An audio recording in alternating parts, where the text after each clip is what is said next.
Aaron Hernandez, what was he like back then? He was a teammate that was extremely competitive, that I think had a different side than a lot of how the media just portrays it. And it's basically a How hard so? story. I think just trying to sensationalize something isn't always, doesn't make it accurate or good. And I think there's been too much of that has been sensationalized rather than just kind of tell the root of the story. What do you think gets lost in the media coverage of him?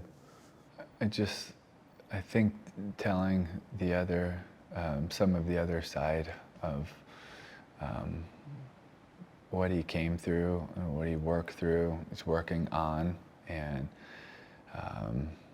it's just in every area, Which was hard. what for him? Because to your point, what you see in media is just headlines, right? Yeah, and I think it's just sad for a whole lot of people. It's why it's hard for me to even answer your questions, because I don't want to be a part of just talking about it. I don't want to.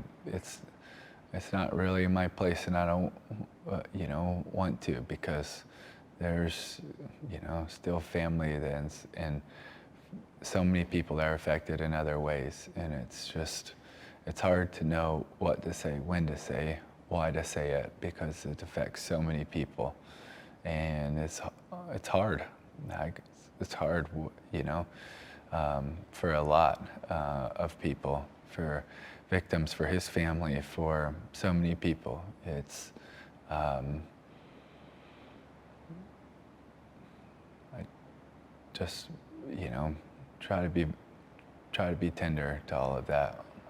Okay, so I guess my only other question, without getting into specifics, and I know you had exposure to an incident with him at the swamp even back in the day, but when you see the news of just what happened with him, like, just take me through what you go through in your head. I think every bit of it's just sad and heartbreaking, and I also think that all of us need to remember that we need to be in good community, good fellowship, that we need to be in relationships with people that can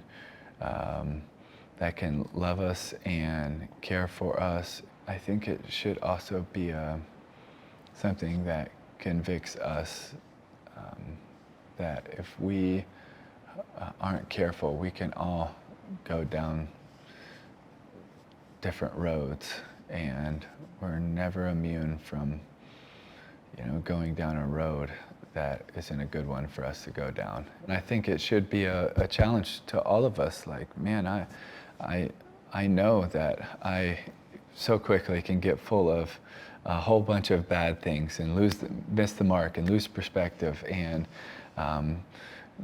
we're not immune from those things. And I hope we look at some of them and we learn from different situations that have gone before us, so we don't sometimes step into some of them. Because you know how many times I could have learned, but I still did it because I was just stubborn or proud, or and I wouldn't learn or wouldn't grow before it got to a place where I should have, and it hurt too much to scar me, and then I learned from the scar. Why is it so important to you to not say anything negative about him? Why would it be important to me to? What does that help? He's got family. The victims have families. Who am I to think I can speak into that? Like, I don't want to, I fight against that type of pride and arrogance, and I don't want to have it. And I also cared very, very much for him and his family, and it hurts. Every bit of it hurts. And so I don't want to join that side of just jumping on and saying stuff. It's not my heart, and I don't think it's wise, and I don't think it's helpful.